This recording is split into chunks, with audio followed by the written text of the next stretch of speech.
హల్లెలూయా. గట్టిగా చప్పట్లు కొడుతూ దేవుని నామాన్ని మహిమపరదాం.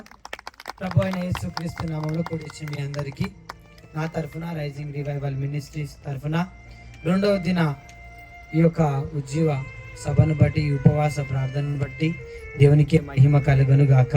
హల్లెలూయా. అల్లాడ ప్రాంతంలో దేవుడు ఏర్పాటు చేసిన ఈ చక్కని సభను బట్టి దేవునికి మహిమ. ఇదిగో నా నామమున ఎక్కడ ఇద్దరు ముగ్గురు కూడి ఉంటారో అక్కడ నేను ఉంటానని సెలవిచ్చి ఉన్నాడు. ఆమేన్. పరిశుద్ధాత్మ దేవుడు ఇక్కడ ఉన్నాడని ఎంతమంది నమ్ముతున్నారు? హల్లెలూయా. దేవుడే అన్నాడు ఏమని? నా నామమున అంటే యేసుక్రీస్తు నామమున ఎక్కడ ఇద్దరు లేదా ముగ్గురు కూడి ఉంటారో అక్కడ ఎవరు ఉంటానన్నారు? ఈరోజు యేసయ్య ఉన్నాడా లేడా? ఎంతమంది వస్తున్నారు ఎంతమంది పోతున్నారు అని కాదు, ఆయన నామములో ఎంతమంది కోరుకుంటున్నారు. ఆమేన్. ఆయన నామంలో ఎంతమంది కోరుకుంటున్నారు? ఒకరా ఇద్దరా?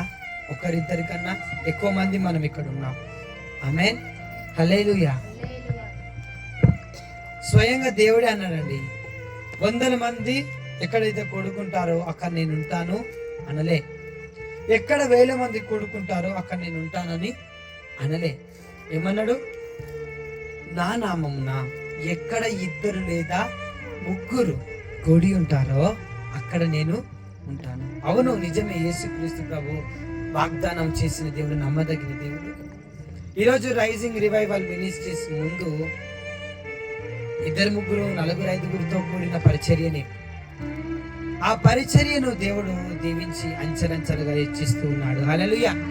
1 2 3 4 పోయి 50 కుటుంబాలు కలిగిన ఒక సంఘంగా దేవుడు మార్చినాడు. గట్టిగా చప్పట్లు కొడదామా? అజీజ్ నగర్ ప్రాంతంలోనే కాదు కానీ నలుదిక్కుల నుంచి పరిశుద్ధాత్మ దేవుడు అజీజ్ నగర్ ప్రాంతానికి నడిపిస్తున్నాడు. హల్లెలూయా.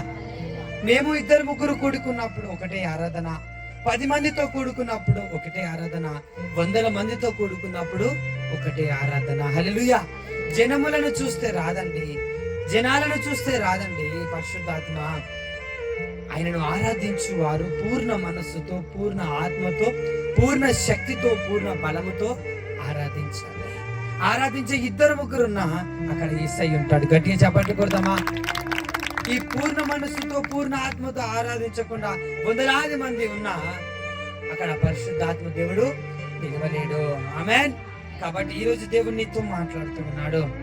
నా నామమున 2 3 కంటే ఎక్కువగా మీరు కూడుకున్నారు కాబట్టి నేను మీతో ఉన్నాను. హల్లెలూయా. ఈ 2వ దిన ఉపవాస ప్రార్థనలో పరిశుద్ధాత్మ దేవుడు మనందరితో మాట్లాడును గాక. నిన్నటి దినమున దేవుడు మనతో మాట్లాడినాడు. ముగ్గురు స్త్రీల నిమిత్తము దేవుడు మాట్లాడుతాడు. నిన్నటి దినమున ఎవరి గురించి మాట్లాడిండు? సమరయ స్త్రీ గురించి మాట్లాడిండు. సమరయ స్త్రీ నుంచి మనం ఏం నేర్చుకున్నాం? సమరయ స్త్రీలో నుంచి మనం ఏం నేర్చుకున్నాం? నిన్నటి వాక్యాన్ని బట్టి నువ్వు ఏం నేర్చుకున్నావు? నేనేం నేర్చుకున్నా? విని వెళ్ళిపోవడం కాదు, వాక్యాన్ని మనం విని దాన్ని క్రియల్లో పెట్టాలి. నిన్నటి దినం నా సమరయ స్త్రీలో నుంచి నువ్వు ఏం నేర్చుకున్నావు? పరిశుద్ధాత్మ దేవుడు మనందరితో మాట్లాడింది. అవునా? నిన్నటి దినమున సమరయ స్త్రీ గురించి మనం ధ్యానిస్తున్నప్పుడు ఆమె యేసుక్రీస్తు ప్రభుని జీవజల నది అడిగింది. అప్పుడు దేవుడేమన్నాడు? మొదట నీ జీవితాన్ని వెళ్ళి నీ యొక్క పెనిమిటిని తీసుకురాపు అనగానే చేతిలో ఉన్న కుండను విడిచిపెట్టింది. అంటే ఆ చేతిలో ఉన్న కుండను విడిచిపెట్టినామంటే తన పాత రోజు జీవితాన్ని విడిచిపెట్టి ఒక నూతనమైన జీవితము ప్రభు కోసం జీవించింది. హల్లెలూయా. కాబట్టి జీవజలపు నది కావాలి అంటే మొదట నీ జీవితాన్ని ప్రభువుకు సమర్పించాలి. నీవు ఆశీర్వదించబడాలి అంటే, నీవు దీవించబడాలి అంటే మొదట మన జీవితాలను సమర్పించుకోవాలి. కాబట్టి ఈ దినమున ఇంకొక స్త్రీ నిమిత్తం దేవుడు మనతో మాట్లాడబోతున్నాడు. ఎవరు ఆ స్త్రీ తెలుసుకుందాం. సమూయేలు 1వ గ్రంథం 1వ అధ్యాయం.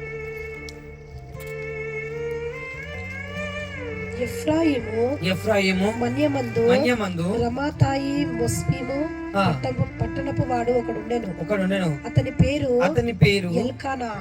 అతడు ఎఫ్రీమీయుడైన సూపునకు పుట్టిన తోహు కుమారుడైన ఏలీహునకు జననమైన యోరాము కుమారుడు.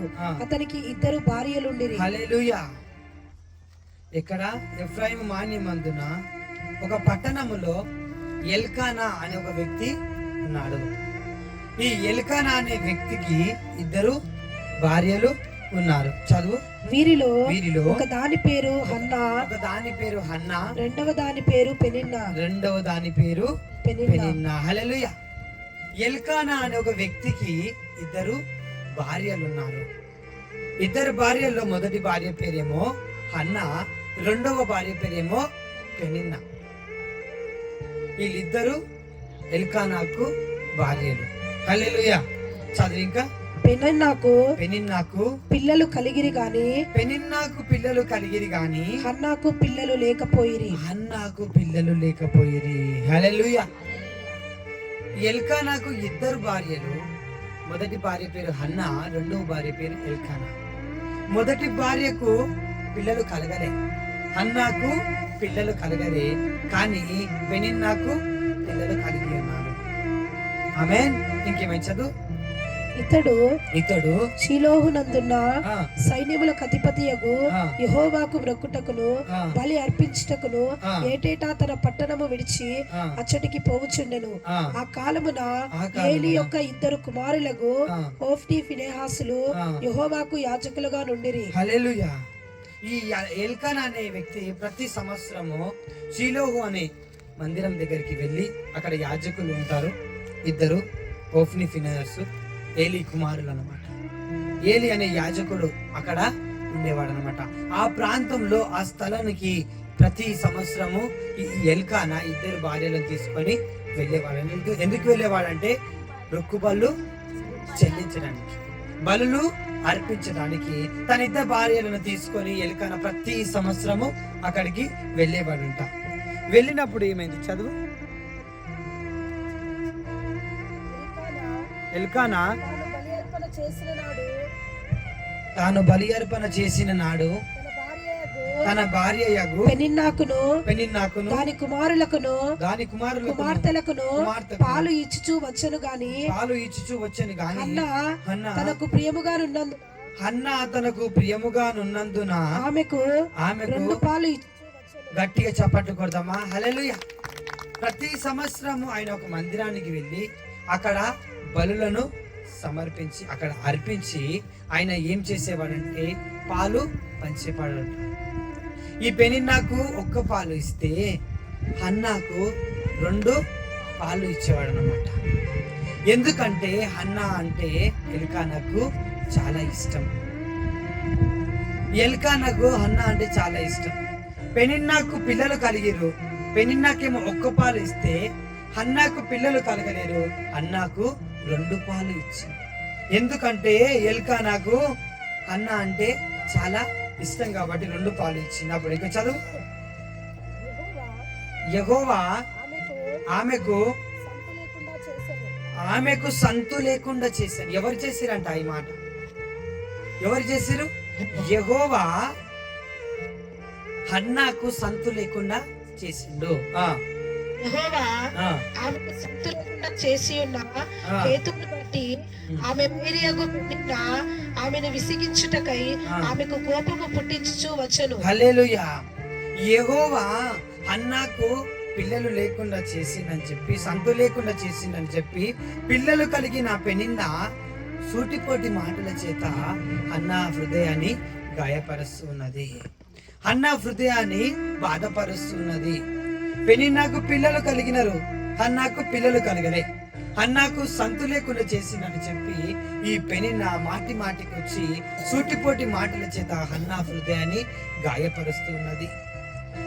మాటికి తన హృదయాన్ని బాధపరుస్తా ఉన్నది. హన్నా ఎవరికి చెప్పుకోలేని వేదన చేత, హన్నా ఎవరికి చెప్పుకోలేని బాధ చేత బాధపడుతున్నది. అయ్యో, నాకు కనుక పిల్లలు కలిగి ఉండుంటే ఈ పెనిన్న నన్ను ఈ విధంగా బాధపరిచేది కాదు, ఈ లోకమంతా నన్ను సూటిపోటి మాటల చేత గాయపరిచేవారు కాదు. యెహోవా సంతు లేకుండా చేసిన హన్నాకు, ఎవరో కాదు, దేవుని యొక్క వాక్యం సెలవిస్తుంది, యెహోవా హన్నాకు సంతు లేకుండా చేసి ఉన్నాడు.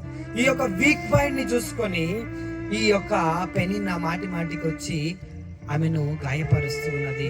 నీకు పిల్లలు కలగలేరు, అది ఇది అంటూ, నీ జీవితం వేస్ట్, ఎందుకు బ్రతికి ఉన్నావు అని చెప్పి మాటికి ఇష్టం వచ్చినట్టు మాట్లాడుతూ ఈ హన్నా హృదయాన్ని గాయపరుస్తుంది.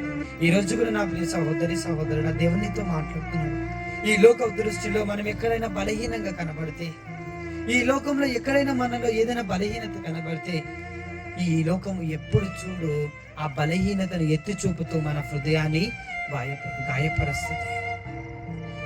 మన యొక్క బలాన్ని చూడరండి, మనం చేసిన మంచి పనులను చూడరు, మనం చేసిన మేలులను చూడరు. కానీ మనలో ఏదైనా బలహీనత ఉంటే, మనలో ఏదైనా పాపం ఉంటే, మనలో ఏదైనా ఒక వేదన, ఒక బాధ మన లోపల ఉంటే, ఈ లోకము ఎప్పుడు కూడా మనల్ని బాగుపరచదు, కానీ ఎప్పుడు మనల్ని బాధపరుస్తుంది. ఈ మనుషుల మాటలు ఎప్పుడు మన హృదయాన్ని గాయపరుస్తుంది, కానీ దేవుని మాటలు మన గాయాలను కడుతుంది. గట్టిగా చప్పట్లు కొడతామా? ఈ మనుషుల మాటలు ఎప్పుడు మన హృదయాన్ని గాయపరుస్తాయి, కానీ దేవుని మాటలు మన హృదయాన్ని బాగుపరుస్తుంది. గాయమైన మన హృదయాలను బాగు చేస్తుంది. హన్నాకు పిల్లలు లేరు, పెనిన్నాకు పిల్లలు ఉన్నారు. కాబట్టి పెనిన్నా వచ్చి ఇష్టం వచ్చినట్టు మాట్లాడుతుంటే హన్న ఎంతో వేదన చెందుతూ ఉన్నది, అన్న ఎంతో బాధ చెందుతూ ఉన్నది. చదువు, ఇంకా కిందికి చదువు. ఎల్కానా ఆమెకు ఏటేటా ఆ రీతిగా చేయుచునుండగా హన్నా యెహోవా మందిరమునకు పోవునప్పుడెల్లా అది ఆమెకు కోపము పుట్టించను గనుక ఆమె భోజనము చేయక ఏడ్చుచూ వచ్చెను. హల్లెలూయా. ఆ బాధను తట్టుకోలేక, వేదనను తట్టుకోలేక ఈ అన్న తిండి తినడము మానేసింది.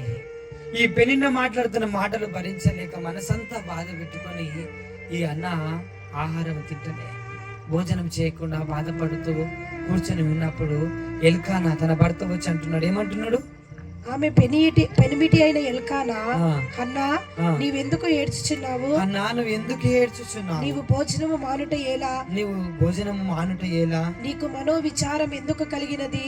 10 మంది కుమారుల కంటే నేను నీకు విశేషమైన వాడను కానా? హల్లెలూయా. ఏమంటున్నాడు?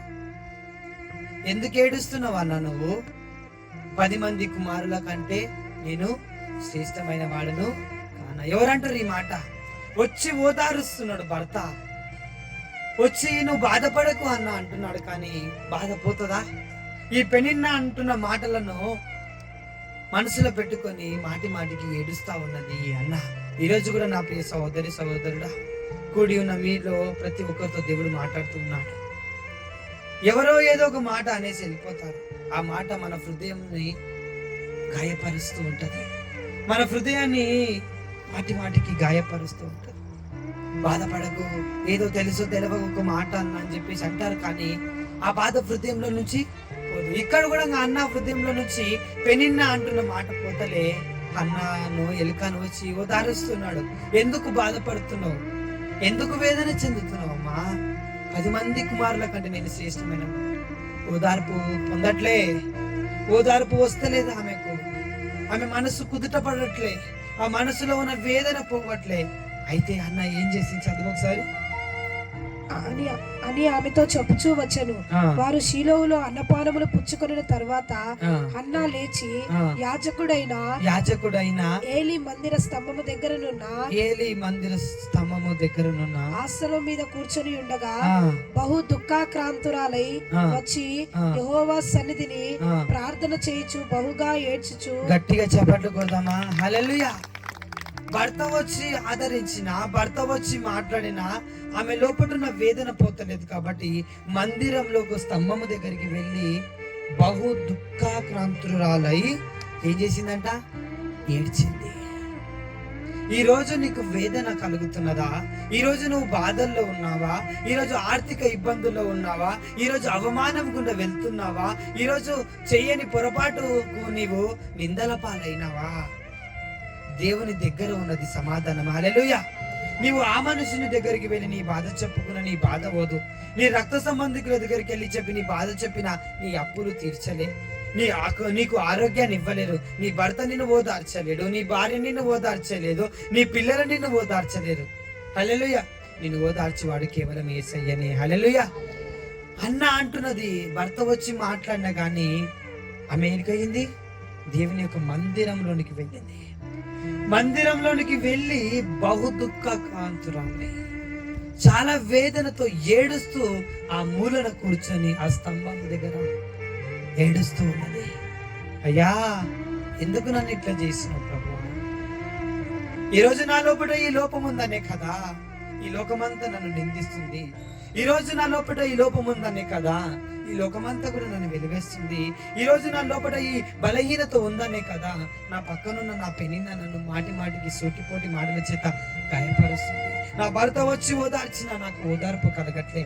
ఈ మనుషుల మాటలు నాకు గాయాలు కలిగిస్తున్నాయి, కానీ నీ మాటలు గాయాన్ని కడతాయని నీ దగ్గరికి వచ్చిన ప్రభు అని చెప్పి ఏడుస్తూ ఉన్నదండి. అన్నా, ఈరోజు నీకు బాధ రాగానే వెళ్ళి నీ తోబుట్టువులకు చెప్తున్నావు, నీకు బాధ రాగానే వెళ్ళి నీ రక్త సంబంధికులకు చెప్తున్నావు, నీకు బాధ రాగానే వెళ్ళి నీ అన్నదమ్ములకు చెప్తున్నావు, నీ అక్క చెల్లెళ్ళకు చెప్తున్నావు, కానీ నీ బాధను తీర్చే యేసయ్య దగ్గరికి వచ్చినావా? నీ బాధను తొలగించే దేవుని సన్నిధికి నువ్వు వచ్చినావా? నీ వేదన నుంచి విడిపించుటకు సమర్థుడైన యేసయ్య సన్నిధికి నువ్వు వచ్చినావా? రావు. లోకులందరి మీద ఆధారపడతావు, నీ బంధువులందరి మీద ఆధారపడతావు, కానీ ఎక్కడి నుంచి సమాధానం రాక కృంగిపోతూ నువ్వు కుమిలిపోతూ ఉంటావు. కానీ ఈరోజు దేవుడు హన్నాలో నుంచి మనతో మాట్లాడుతున్నాడు. హన్నాను భర్త వచ్చి ఓదారుస్తున్నా, 2 పాలు తనకి ఇచ్చిన 10 మంది కుమారుల కంటే నేను శ్రేష్టమైన వాడును కానా హన్నా అని భర్త వచ్చి అంటున్నా, గాని తన మనసులో ఉన్న వేదన పోతలేదు. కాబట్టి దేవుని యొక్క మందిరంలోనికి వెళ్ళి ఒక మూలన కూర్చొని బిక్కు బిక్కుమంటూ ఏడుస్తుంది. తాను కన్నీరు కారుస్తూ ఏడుస్తూ వేదన చెప్తుంది. ఈరోజు దేవునితో మాట్లాడుతున్న బాధ రాగానే నువ్వు ఏడిపోతున్నావు, నీకు వేదన రాగానే నువ్వు ఏడిపోతున్నావు, నీకు అవమానం రాగానే నువ్వు ఏడిపోతున్నావు, నీకు ఆర్థిక ఇబ్బందులు రాగానే నువ్వు ఏడిపోతున్నావు. నీ అన్న దగ్గరకు పోతున్నావా? నీ అక్క దగ్గరికి పోతున్నావా? నీ రక్త సంబంధికుల దగ్గరికి పోతున్నావా? ఏ మనుషుల దగ్గరికి వెళ్ళినా నీవు బాగుపడలేవు. కానీ ఈరోజు ఈ వాక్యం వింటున్న నా ప్రియ సహోదరి సహోదరుడా, అన్నావలే మనము దేవుని మందిరంలోనికి వెళ్ళాలి.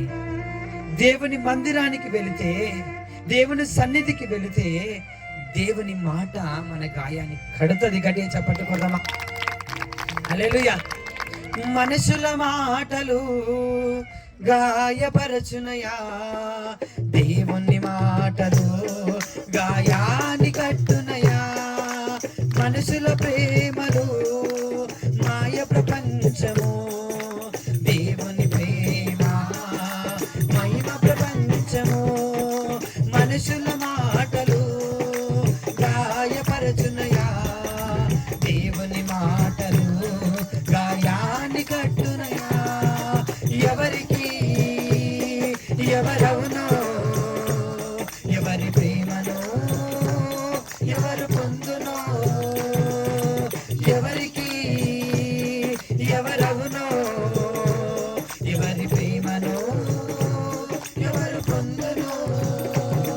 ఏ ప్రేమ కావాలో తెలుసుకో సోదరా, ఏ ప్రేమ కావాలో తెలుసుకో సోదరి. చెప్పండి కొడుకు, ఏ ప్రేమ కావాలో తెలుసుకో సోదరా, ఏ ప్రేమ కావాలో తెలుసుకో సోదరి. ఈ లోక ప్రేమలు శాశ్వతమైనవి కావు, ఈ లోక ధనధాన్యములు స్థిరమైనవి కావు. దేవుని ప్రేమ శాశ్వతమైనవి, శాశ్వతమైన ప్రేమతో నిన్ను ప్రేమించినది, శాశ్వతమైన ప్రేమతో నిన్ను ప్రేమించినది. హల్లెలూయా. దేవుడు మాట్లాడుతున్నాడు. ఎంతమంది దేవుడు మాట్లాడుతున్నాడు? ఆమె బహు దుఃఖాక్రాంతురాలై దేవుని సన్నిధిలో పోయి ఏమని ఏడుస్తున్నది, ఏమని ప్రార్థన చేస్తుంది? చదువుకుందామా? చదువుదాం. యెహోవా సన్నిధిని ప్రార్థన చేయుచు బహుగా ఏడ్చుచు, సైన్యములకు అధిపతియగు యెహోవా, సైన్యములకు అధిపతియగు యెహోవా, నీ సేవకురాలనైన నాకు, నీ సేవకురాలనైన నాకు కలిగి ఉన్న శ్రమను చూచి, కలిగి ఉన్న శ్రమను చూసి, నీ సేవకురాలనైన నన్ను మరొక జ్ఞాపకము చేసుకుని, నీ సేవకురాలనైన నాకు మగపిల్లను దయచేసిన ఎడల, మగపిల్లను దయచేసిన ఎడల వాని తల మీదికి క్షౌరము కత్తి ఎన్నటికి రానియక వాడు బ్రతుకు దినములన్నిటను నేను వారిని యెహోవానగు నీకు అప్పగింతునని మొక్కుబడి చేసుకొనెను. గట్టిగా చప్పట్లు కొడదామా? ఏమంటుంది వెళ్ళి? అయ్యా, నా మీద ఉన్న ఈ నింద నీవు గనుక నాకు ఒక్క మగ బిడ్డను ఇస్తే ఆ బిడ్డను తీసుకొచ్చి నీ సన్నిధిలో విడిచిపెడతా. ఒక కమిట్మెంట్ చేసుకుంటుంది దేవునితో, ఒక ఒడంబడిక చేసుకుంటుంది దేవునితో. ఒక బిడ్డను నాకు ఇస్తే వాని తలపైనికి క్షౌరపు కత్తి రాకుండా వాడిని తీసుకొచ్చి నీ సన్నిధిలో విడిచిపెడతా. నాకు బిడ్డని, నా బిడ్డతో నేను సంతోషంగా ఉంటా, నాకు మగ కుమారుణ్ణి నేను ఆనందంగా నా బిడ్డతో ఉంటా అంటలే. ఆమె ఏమంటుంది? నా మీద ఉన్న ఈ నిందను తొలగించు. నాకు పిల్లలు లేరన్న మాట ఈ లోకమంతా అంటుంది కదా, నాకు గనుక ఒక్క కొడుకుని, ఆ కొడుకును తెచ్చి నీ సన్నిధిలో ఇచ్చేస్తా, అంతే చాలు. ఈ యొక్క ఒప్పందం దేవునితో చేసుకుంటుంది, ఈ యొక్క కమిట్మెంట్ దేవునితో చేసుకుంటుంది. ఇది నువ్వు నాకు ఇవ్వు, తెచ్చి నీకు ఇస్తా అని చెప్పి దేవునితో మాట్లాడుతున్నది. ప్రభా, నాకు ఎందుకు ఇట్లా చేసినావు, నా జీవితం ఇట్లా ఎందుకు చేసినావు, నాకు పిల్లలు లేకుండా ఎందుకు చేసినావు అని చెప్పి దేవుని మీద అడగలే, దేవుని మీద సనగలే. దేవునితో అంటుందేమనంటే, నీవు గనుక నాకు కొడుకుని ఇస్తే తెచ్చి నీ సన్నిధిలో ఇచ్చేస్తా. నీవు గనుక నాకు మగ కుమారుని ఇస్తే అతన్ని తెచ్చి నీ మందిరంలో వదిలేస్తా. ఎప్పుడు వదిలేస్తా? పాలు మాన్పించిన తర్వాత నా బిడ్డని తెచ్చి నీకు ఇచ్చేస్తా ఉంటుంది. ఇదంతా కూడా ఒకరు గమనిస్తున్నారు. వివరాలు గమనించేవారు చదువు. ఆమె యెహోవా సన్నిధిని ప్రార్థన చేయుచుండగా ఏలి ఆమె నోరు కనిపెట్టుచుండెను. ఎవరు? పాస్టర్ చూస్తున్నాడు. ఈమె ఏడుస్తున్నది, ఏ మూలలో కూర్చొని ఏడుస్తున్నదో ఏలి అనే ఒక దైవజనుడు చూస్తూ ఉన్నాడు. చూసి ఆయన అనుకుంటున్నాడు, ఈమె ఏం చదువు ఏమంటున్నాడు? ఏలయనగా హన్నా తన మనసులోనే చెప్పుకొనుచుండెను, ఆమె పెదవులు మాత్రము కదులుచుండి ఆమె స్వరము వినబడక ఉండెను గనుక ఏలి ఆమె మత్తురాలై ఉన్నదనుకొని, ఎంతవరకు నీవు మత్తురాలవై ఉందువు? హల్లెలూయా. ఆమె ఒక బాధ చేత వచ్చి దేవుని సన్నిధిలో ప్రార్థన చేస్తే పాస్టర్ ఏమంటున్నాడు? నీవు ఎంతసేపు అని మత్తురాలివై ఉంటావంటున్నాడు. తన మనసులో వేదన చేత ఏడుస్తూ బయటికి పలకకుండా ఏడుస్తూ ఉంటే పాస్టర్ వచ్చి అంటున్న మాట ఏంది? మత్తురాలివై ఉన్నావెందుకు అని చెప్పేసి అన్నతో అంటున్నది. కానీ అన్న ఒక మాట అన్నదండి. 16వ వచనం చదువు. నీ సేవకురాలునైన నన్ను పనికి మాలిన దానిగా ఎంచవద్దు, అత్యంతమైన కోపకారణను బట్టి బహుగా నిట్టూర్పులు విడిచుచు నాలో నేను దీన్ని చెప్పుకొనుచుంటున్నాను. హల్లెలూయా. అయ్యా, నువ్వు నన్ను పనికి మాలిందాను అనకయ్యా, నా మనసులో ఉన్న బాధ అంత ఉన్నది కాబట్టి నాకు నేనే చెప్పుకుంటున్నాను. ఎందుకంటే ఏ మనుషులకు చెప్పినా ఈ బాధ పోదు, ఏ మనుషులకు చెప్పినా ఈ వేదన నాకు పోదయ్యా. అందుకని నా మనసులో నేనే చేసుకుంటున్నాగా. నువ్వు నన్ను పనికి మాలిన దానిని అనకు, మత్తురాలు అనకయ్యా. నేను పడుతున్న వేదన ఎంతో ఉన్నది. ఈరోజు కూడా నా ప్రియ సహోదరుడా, ఎన్నో కష్టాలను అనుభవిస్తున్నారు, ఎన్నో బాధలను అనుభవిస్తున్నారు, ఎన్నో ఇబ్బందుల గుండా వెళ్తున్నారు. నీ కష్టాలను చూసి, నీ బాధలను చూసి అందరూ నిన్ను ఒంటరి వాడిని చేసినారు. నీ అనారోగ్యాన్ని బట్టి నిన్ను ఒంటరి దాన్ని చేసినారు. అన్న ఒంటరిగా దేవుని మందిరంలో వెళ్ళి ఏడుస్తూ ఉంటే దైవజనునికి తెలియక అన్నాడు ఆ మాట. కానీ ఆమె అంటుంది, నాలో నేనే చెప్పుకుంటున్నాయా, నా మనసుకు నేనే సరి చెప్పుకుంటున్నా. ఈరోజు కూడా ఇలాంటి వేదనల గుండా వెళ్తున్న వారికి ఎంతో మంది ఉన్నది. చెప్పలేని బాధల చేత ఉన్నారు. ఎవరికి చెప్పుకోలేకపోతారు. ఎవరికైనా చెప్పుకుంటే ఏమైనా అంటారేమని చెప్పి హృదయంలో ఏడుస్తున్న వాళ్ళు ఎంతో మంది ఉన్నారు. హన్నా వాళ్ళే. కానీ ఈరోజు దేవునితో మాట్లాడుతున్నా. హన్నా అంటున్నది, నా మనసులో నేను చెప్పుకుంటున్నా అన్నప్పుడు ఆ బాధను చూసి నా దైవజనుడు అంటున్నాడు ఒక మాట చదువు. అంతటా ఏలి, నీవు క్షేమంగా వెళ్ళుము, ఇశ్రాయేలు దేవునితో నీవు చేసుకున్న మనవిని ఆయన దయచేయును గాక అని ఆమెతో చెప్పగా ఆమె అతనితో, నీ సేవకురాలైన నేను నీ దృష్టికి కృపనందును గాక అనెను. తరువాత ఆ స్త్రీ తన దారిని వెళ్ళబోయి భోజనము చేయించు నాట నుండి దుఃఖముఖిగా నుండుట మారెను. హల్లెలూయా. గట్టిగా చప్పట్లు కొడదామా? దైవజనుడు అంటున్నాడు మాట, అమ్మా నువ్వు పడుతున్న వేదన దేవుడు చూస్తున్నాడు, క్షేమంగా వెళ్ళు. హల్లెలూయా. దేవుడు నీ ప్రార్థనను ఆలకించి ఉన్నాడు. నీకు దేవుడు గొప్ప కార్యం చేయబోతున్నాడు. హల్లెలూయా. క్షేమంగా వెళ్ళు అనగానే దైవజనుని మాట దేవుని మాట కాబట్టి, దైవజనుల నుంచి దేవుడు మాట్లాడుతున్నాడని గ్రహించిన ఆ హన్న, భోజనం మానేసిన హన్న వెళ్తూ ఆహారం భుజించిందంట. ఆమేన్. దైవజనుని మాటకు, దేవుని మాటకు లోబడిందండి హన్నా. బాధ రాగానే దేవుని సన్నిధికి వెళ్ళింది. దేవుని సన్నిధికి వెళ్ళగానే ఆదరణ దొరికింది. ఆమేన్. ఈ రోజు ఎక్కడికి వెళ్ళినా నీకు ఆదరణ దొరకదు, ఎక్కడికి వెళ్ళినా నీకు సమాధానం దొరకదు, ఎక్కడికి వెళ్ళినా నీకు బాధ పోదు. అన్నా వలె నువ్వు చేసిన ఎడలా దేవుడు నీ బాధలన్నీ తొలగించబోతున్నాడు. హల్లెలూయా. బాధ చేత వచ్చిన ఆ అన్న సంతోషంగా వెళ్ళిపోయింది. ఎట్లా? దైవజనుడు అంటున్నా, అమ్మా నువ్వు క్షేమంగా వెళ్ళు, నీవు కృప పొంది ఉన్నావు. ఆమేన్. హల్లెలూయా. ఈరోజు వరకు దేవుని మందిరానికి రాకుండా నీలో నీవు కృంగి ఇంటి దగ్గర కూర్చున్నావే, ఒక్కదానివి రూములో గది పెట్టుకొని ఏడ్చుకున్నావేమో. ఏం లాభం లేదు, ఏం లాభం లేదు. నీకు బాధ రాగానే, వేదన రాగానే నువ్వు ప్రభు సన్నిధిలో పడాలి. హల్లెలూయా. ప్రభు సన్నిధికి వస్తే ప్రభు మాటను నిన్ను ఆదరించి ఓదార్చి ఆ బాధల నుంచి విడుదల కలిగిస్తుంది. హల్లెలూయా. ఇదిగో హన్నా అదే పని చేసింది. బాధ రాగానే భర్త దగ్గర లేదు, బాధ రాగానే తల్లిదండ్రుల దగ్గర లేదు, కానీ తనకు బాధ రాగానే దేవుని మందిరానికి వెళ్ళింది. దేవుని మందిరంలో దైవజనుడి ద్వారా సమాధానం పొందింది. హల్లెలూయా. తర్వాత ఏం జరిగింది? చదువు ముగించుకున్నాం. తరువాత వారు ఉదయమందు వేగిరమే లేచి యెహోవాకు మ్రొక్కి తిరిగి రమాలోని తన ఇంటికి వచ్చిరి. అంతటా ఎల్కానా తన భార్యకు హన్నాను కూడెను.